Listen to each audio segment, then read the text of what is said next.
নমস্কার সবাইকে।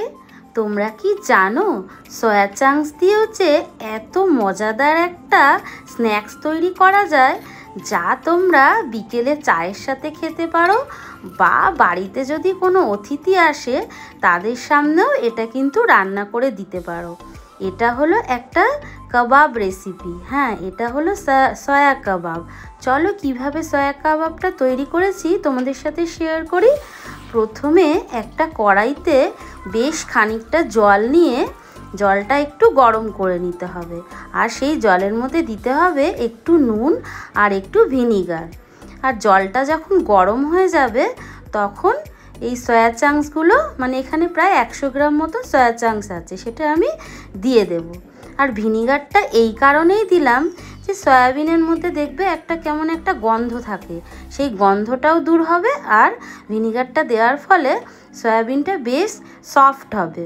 তো এটা সয়া চাংসটা ভালো করে সেদ্ধ করার পর একটা কাপড়ের মধ্যে জলটাকে ঝরিয়ে নিতে হবে।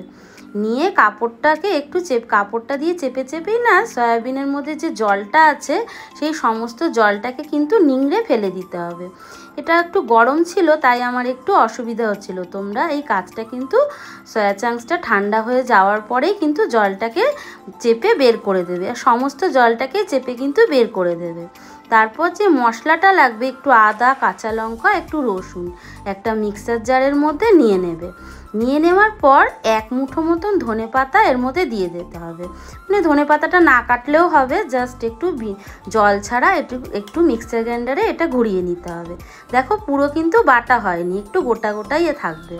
আর তারপর যে সয়া চাংসগুলো সেদ্ধ করে নিয়েছিলাম নুন আর ভিনিগার দিয়ে, সেটাকেই আমি মিক্সার জারের মধ্যে দিয়ে দিলাম। এবার সেটাকেও একটু আদা, রসুন আর ধনেপাতার সাথে একটু পেস্ট করে নিলাম। তারপর একটা পাত্রের মধ্যে সমস্ত পেস্টটাকে দিয়ে দিতে হবে। তারপর দিয়ে দিতে হবে একটু বেসন। এই ধরো এখানে 2 থেকে 3 টেবিল চামচ মতন বেসন আছে। তারপর দিয়ে দেব একটু সামান্য ঘি।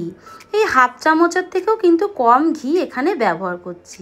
ঘিটা এই কারণেই দিচ্ছি, সয়াবিনের মধ্যে এই ঘিটা দিলে পরে খুব সফট হবে, আর বেসনটা দিলাম বাইন্ডিংয়ের জন্য। বেশ ভালো করে এটাকে মেখে নিতে হবে। যখন দেখবে এরকম বাইন্ডিং হয়ে যাচ্ছে তার মানে আর বেসনের কোনো প্রয়োজন নেই। এরপর এর মধ্যে আরও কিছু মশলা আমাকে অ্যাড করতে হবে। প্রথমে দিয়ে দিতে হবে কোচানো পেঁয়াজ। পেঁয়াজটাকে একটু বেশ ভালো করে কিন্তু মিহি করে কুচিয়ে নিতে হবে। তারপর দিয়ে দিতে হবে একটু ধনে গুঁড়ো, একটু দিয়ে দেব জিরে গুঁড়ো, আর দেব রঙের জন্য একটু হলুদ গুঁড়ো, আর দেব ঝালের জন্য একটু গুঁড়ো লঙ্কা। তো তোমাদের যতটা প্রয়োজন ততটাই কিন্তু লঙ্কা গুঁড়োটা ব্যবহার করবে। তারপর একটু পরিমাণ মতো নুন দিয়ে দিলাম, মানে স্বাদ মতো নুন দিয়ে দেবো, একটু চিলি ফ্লেক্স আর একটু গরম মশলার গুঁড়ো, তারপর দেবো একটু চাট মশলা দিয়ে ভালো করে এটাকে মেখে নিতে হবে। খুব বেশি কিন্তু চটকাবে না, তাহলে পেঁয়াজ থেকে কিন্তু জল বেরিয়ে যে বেসনের বাইন্ডিংটা কিন্তু নষ্ট হয়ে যাবে। বেশ ভালো করে মেখে নেওয়ার পর যেটা আমার একটু প্রয়োজন হবে সেটা হলো একটা পেন্সিল। বাচ্চারা যে পেন্সিল দিয়ে লেখে সেই পেন্সিলটাই আমার দরকার। তো এইভাবে কিছুটা পোর্শন নিয়ে হাতের মধ্যে একটু মুটমুট করে নিয়ে পেন্সিলটাকে দিয়ে এইভাবে একটা শেপ করে নিতে হবে, যে কাবাবের শেপ হয়, একটু লম্বা লম্বা করে এইভাবে করে সমস্তগুলো শেপ দিয়ে নেব। একটু তোমরা তোমাদের পছন্দ মতন কিন্তু সাইজটা দিয়ে শেপ করে নেবে। আর দেখো ভেতরে পেন্সিলটা দেওয়ার ফলে এরকম ফাঁপা হবে, তার ফলে যখন ভাজবো এটা ভাজাটাও খুব সহজে কিন্তু ভাজা হয়ে যাবে। দেখো সমস্ত কাবাবগুলো কিন্তু আমি এইভাবে রেডি করে নিলাম। আর এই দিকে কিন্তু আগে থেকে একটা ফ্রাইং প্যানে তেল গরম করতে বসিয়ে দিয়েছি। তেলটা কিন্তু খুব বেশি গরমও হবে না, আবার খুব ঠান্ডাও হবে না, আর গ্যাসের ফ্লেমটা হবে মিডিয়াম। দিয়ে সমস্ত কাবাবগুলো কিন্তু আমি ভেজে নেব। এইভাবে উল্টে পাল্টে কিন্তু ক্রমাগত ভেজে নিতে হবে, আর খুব সাবধানে ধীরে ধীরে এগুলোকে উল্টাতে হবে, ভেঙে যেতে পারে। খুব একটা ভাঙার চান্স নেই, বাইন্ডিংটা খুবই সুন্দর হয়েছে।